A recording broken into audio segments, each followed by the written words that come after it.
சுழலும் கோள்கள் அவன் சொல் கேட்கும். அவனை தொழுதால் போதும் நல்லதே நடக்கும்.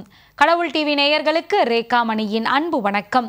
இன்றைய தினம் நாம் பார்க்க இருக்கக்கூடிய விநாயக பெருமான் ஆலங்குடியில் வீற்றிருக்கக்கூடிய நம்மையெல்லாம் காக்கக்கூடிய விநாயக பெருமானை பற்றி தான் தெரிந்து கொள்ள இருக்கிறோம். கலங்காமல் காத்த விநாயகர். தட்சணாமூர்த்தி தான் குருவாகவும் குரு தட்சணாமூர்த்தியாகவும் வீற்றிருக்கக்கூடிய அற்புதமான திருத்தலம். திருப்பார்கடலை கடைந்து அதில் இருக்கின்ற விஷமானது அனைவரையும் தாக்காமல் இருப்பதற்காக எம்பெருமான் அதனை அப்படியே ஏற்றுக்கொண்டு நம்மையெல்லாம் காத்ததால் ஆலங்குடி என்கின்ற அற்புதமான பெயரானது இந்த திருத்தலத்திற்கு ஏற்பட்டது. பொதுவாக ஒரு மனிதனுடைய வாழ்க்கையில் அப்படியே வாழ்க்கையில் இன்பத்தை துன்பமாகவும் துன்பத்தை இன்பமாகவும் மாற்றி புரட்டி போடக்கூடிய ஒரு நிலை கிரகங்களுக்கு உண்டு. அந்த கிரகங்களில் குரு பகவான் ரொம்ப சிறப்பு வாய்ந்தவர். ஒவ்வொரு கிரகத்திற்கும் அந்த கிரகங்களால் நமக்கு நன்மை ஏற்படுவதற்கும் ஒவ்வொரு திருத்தலங்கள் சாட்சியாக இருக்கின்றன. அந்த திருத்தலத்திற்கு சென்று நாம் விசேஷ பூஜைகள் செய்கின்ற பொழுது நமக்கு அதிலிருந்து நிவர்த்தி கிடைக்கும். இப்போ குரு பகவானினுடைய அருள் இருந்தால் ஒருவர் வாழ்க்கையில் உச்சத்தை தொடலாம். குரு பார்க்க கோடி நன்மை அப்படின்னு ஒரு சொல்லாடலும் உண்டு. குரு பார்த்தால் கோடி நன்மை நமக்கு கிடைக்கும் என்று சொல்கின்ற பொழுது குருவினுடைய பெருமை எப்பேற்பட்டது இல்லையா? அப்போ அந்த குருவினுடைய அருளாசி நமக்கு முழுவதுமாக கிடைக்க வேண்டி அதை தருவதற்கான ஒரு அற்புத தலமாக இந்த தலமானது இருக்கிறது. ஒவ்வொரு வருடமும் இந்த நவகிரகம் இந்த குரு பார்வையானது மாறுகின்ற பொழுது இங்கு விசேஷ பூஜை நடைபெறும். சிறப்பு வாய்ந்த இந்த கோவில்ல ஒவ்வொரு வருடமும் குரு பகவான் ஒரு ராசியிலிருந்து மற்றொரு ராசியில் செல்லக்கூடிய அந்த நிகழ்வானது சிறப்பு பூஜையாக நடைபெறுகிறது. அந்த பூஜையில உலகெங்கிலும் இருக்கக்கூடிய பக்தர்கள் எல்லாம் கலந்து கொண்டு தனக்கு நன்மை வேண்டி பிரார்த்தனை செய்வர். இந்த ஆலங்குடி திருத்தலமானது திருப்பார்கடலை கடைந்த பொழுது அதிலிருந்து விடம் நம்மை தாக்காமல் காத்த ஒரு அற்புதமான திருத்தலம். இந்த திருத்தலத்தில் இருக்கக்கூடிய எம்பெருமானை ஆலங்குடியான் அப்படின்னு சொல்வாங்க. ஆலங்குடியானை ஆளாலம் உண்டானை ஆலங்குடியான் என்று ஆர் சொன்னார் அப்படின்னு காளமேக புலவர் அற்புதமா ஒரு பாடல் எழுதியிருப்பார். காளமேக புலவர் அப்படின்னாலே ரொம்ப சீரும் சிறப்பும் நிறைந்த பாடல்களை எழுதுபவராக இருக்கக்கூடியவர். அவர் ரொம்ப விளையாட்டா நகைச்சுவை ததும்பவும் பாடல்களை எழுதியிருக்கிறார். இப்போ ஆலங்குடியானை விஷத்தை குடிக்காதவனை ஆலங்குடியான் அப்படின்னு எப்படி சொல்ல முடியும்?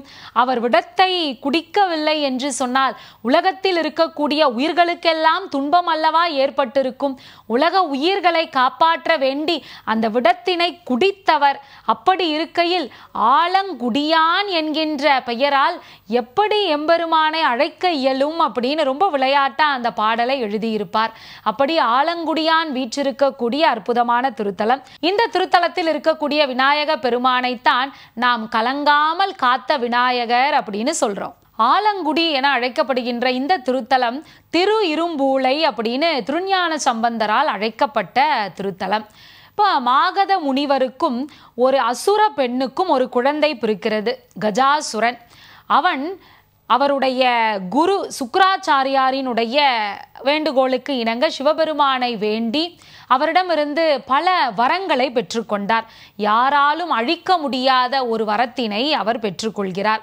இப்போ அந்த வரத்தை பெற்று அவன் சும்மா இருப்பானா? தேவர்களையும் மக்களையும் படாத பாடுபடுத்துறான். அனைவருக்கும் ரொம்ப வருத்தம். சிவபெருமானிடம் சென்று முறையிட விநாயக பெருமான் காப்பாற்றுவார் என்கின்ற ஒரு சூழல் அந்த இடத்துல நிகழ்கிறது. இப்போ அந்த கஜாசுரன் என்ன செய்யறான்?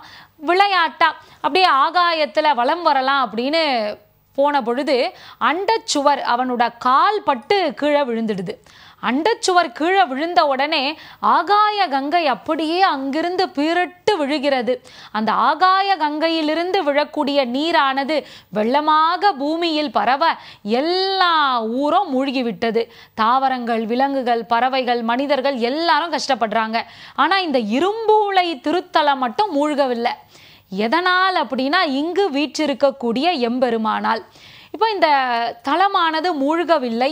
அதனால் இங்கு இருக்கக்கூடிய பெருமான் தான் நம்மை எல்லாம் காக்க வேண்டும் அப்படின்னு வேண்ட இங்கு இருக்கக்கூடிய விநாயக பெருமான் தன்னுடைய கொம்பினை உடைத்து, ஏன்னா அவனை யாராலையும் அழிக்க முடியல, எந்த ஆயுதத்தாலும் அழிக்க முடியல, தன்னுடைய கொம்பினை ஒடித்து அவனை அழிக்கிறார். அவன் பெருச்சாலியா மாறி ஓடுறான். அந்த பெருச்சாலியை அப்படியே தன்னுடைய கட்டுக்குள் கொண்டு வந்து தன்னுடைய வாகனமாக மாற்றி விடுகிறார்.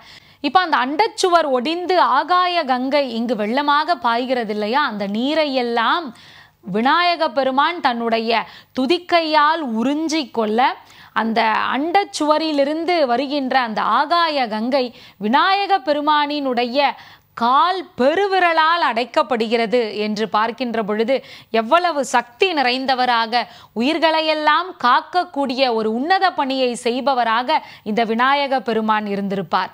இப்படி அசுரனினுடைய பிடியிலிருந்து உலக உயிர்களை எல்லாம் காப்பாற்றிய அற்புத தெய்வமாக காட்சி தருவதால் விநாயக பெருமானுக்கு கலங்காமல் காத்த விநாயகர் என்கின்ற பெயர் உண்டு. இந்த திருத்தலத்திற்கு சென்று இந்த விநாயக பெருமானை வணங்குகின்ற பொழுது தேவையில்லாத சண்டை சச்சரவுகள் வம்பு இவையெல்லாம் விலகிவிடும்.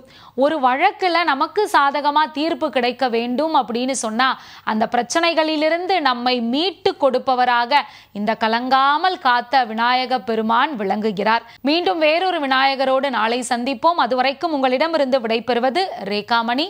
நன்றி, வணக்கம்.